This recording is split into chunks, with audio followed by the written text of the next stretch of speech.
말씀 보겠습니다. 잠언 15장 12절 말씀입니다. 같이 읽겠습니다. 거만한 자는 견책받기를 좋아하지 아니하며 지혜 있는 자에게로 가지도 아니하느니라. 아멘. 잠언 15장 12절 거만하여 견책을 싫어하는 자라는 제목으로 말씀 보도록 하겠습니다. 신자는 책망을 받을 때 겸손히 자신의 잘못을 돌아보고 돌이키는 자입니다. 그리고 지혜로운 조언에 귀를 기울이며 더 나은 삶을 살기 위해 애쓰는 자라고 할 수 있겠습니다. 왜요? 이것이 복된 길이기 때문인 거죠.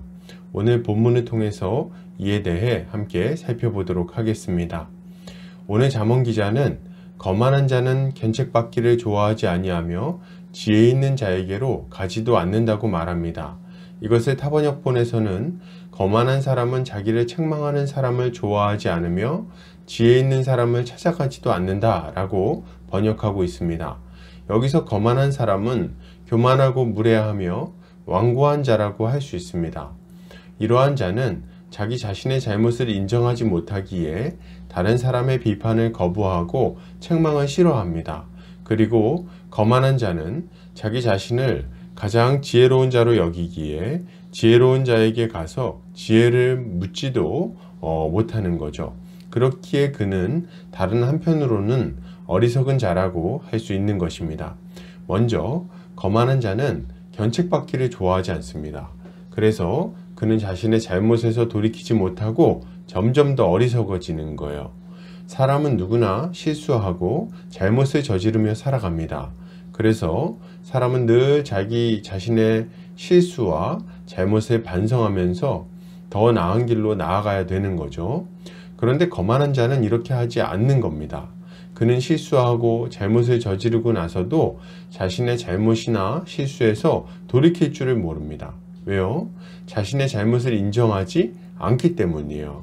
누군가 잘못된 행위에 대해 지적하고 책망하면 솔직하게 그것을 인정하고 자기 자신을 돌아봐야 하는데 거만한 자는 도리어 잘못을 지적한 상대를 공격합니다. 이들이 자주 하는 말은 이런 겁니다. 야, 너는 뭐 잘났어? 너는 저번에 더 하더라. 내가 얘기해볼까? 혹은 야, 나만 그랬어? 다 그러고 살아. 남의 인생 간섭하지 말고 너나 잘해. 거만한 자들은 이런 말들로 자신의 잘못을 가리려고 합니다. 그러니 그의 주변에는 그를 책망하며 잘못된 길에서 빠져나오도록 조언하는 사람이 점점 더 없어지는 거죠. 그 결과는 뭡니까? 그는 계속해서 죄의 길로 걸어가며 고통당하다가 결국에는 망해버리고 마는 것입니다. 참으로 어리석기 짝이 없는 모습인 거죠. 또한 거만한 자는 지혜 있는 자에게로 가지도 않습니다. 이것은 참 웃기는 일입니다. 그는 이렇게 실수하고 잘못된 선택을 하고 그렇게 살아가면서 고통스럽고 답답한 인생을 살아가게 됩니다. 인생의 여러 문제는 풀리지 않고 사람들과의 관계는 파탄지경이 되는 거예요.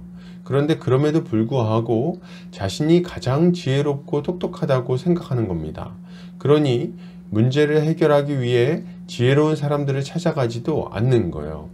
그는 그저 자기 자신이 이제까지 해왔던 대로 죄에 죄를 더하면서 살아가는 겁니다. 누군가 더 좋은 삶을 제시하며 더 좋은 길로 가자고 권면해도 그는 그것을 그냥 비웃습니다. 그는 냉소적으로 말합니다. 야, 그렇게 해봐야 별거 있는 줄 알아? 그래봐야 별거 없어. 난 그냥 이렇게 살다 죽으면 그만이야. 혹은 야, 너나 잘해. 나는 지금도 잘 살고 있거든. 당장 가정에서 직장에서 자신의 삶이 엉망이 되고 있는데도 불구하고 이렇게 반응하는 거예요. 그러니 그가 더 나은 길로 갈 수 있겠습니까? 여러분, 우리는 이런 어리석은 모습을 갖지 않아야 됩니다. 하나님은 우리에게 더 나은 삶을 살 수 있도록 예수 그리스도를 보내주셨어요. 예수는 우리의 내세만을 책임지는 분이 아니십니다. 물론 내세를 책임지는 것이 가장 중요한 일이지만 그것이 다는 아니라는 거예요. 주님은 이 땅에서 고통당하고 있는 우리의 인생을 송두리째 바꿔주시는 분이십니다. 그분의 말씀은 우리의 심령을 뒤흔들어 놓습니다. 우리가 무엇을 잘못했는지, 어디서부터 어긋났는지, 어떻게 돌이켜야 하는지를 알려주세요. 뿌리 깊은 고통의 근원을 해결하기 위해서는 무엇을 믿고 붙들고 의지해야 하는지를 알려주시는 거죠. 그리고 인생의 정답이 무엇인지, 어디로 가야 참된 행복을 찾을 수 있는지를 알려주십니다. 오직 예수 그리스도만이 인생들을 고통에서 건져내어 복된 삶을 누리게 하는 참된 지혜를 가지고 있는 것입니다. 만약 우리가 이 예수 그리스도의 책망을 달게 받고 그분의 지혜를 따라 살아가기만 한다면 우리는 이 땅에서부터 하늘의 충만한 복을 누리며 살 수 있을 것입니다.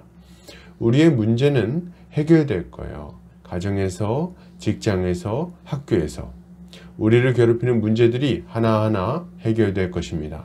예수를 믿고 의지하는 순간 우리의 삶은 고통에서 기쁨으로 완전히 옮겨지게 될 것입니다. 그러므로 여러분, 우리는 믿음의 사람들을 통해 전해지는 하나님의 말씀에 귀를 기울여야 됩니다. 선포되는 설교를 통해 교정받고 형제 자매들과 교제하며 책망을 받아야 됩니다. 이때 우리는 잘못을 변명하는 것을 멈춰야 되겠어요. 우리를 죽이려는 책망이 아니라 살리려는 책망이기 때문입니다. 우리는 변명할 시간에 도리어 돌이키기를 힘써야 될 것입니다. 그리고 말씀을 통해 지체들의 권면을 통해 삶의 방향과 방식을 배워야 할 것입니다. 이것이야말로 신자가 가져야 할 바람직한 모습인 것입니다. 결론을 드립니다. 여러분, 신자는 거만한 태도를 버리고 겸손하게 하나님의 책망을 받아야 합니다. 겸손하게 하늘의 지혜를 구해야 돼요. 주님이 우리의 인생을 참으로 복되게 바꾸어 주실 것입니다. 오늘도 주님의 지혜로 승리하는 성도님들 되시기를 주의 이름으로 축복합니다.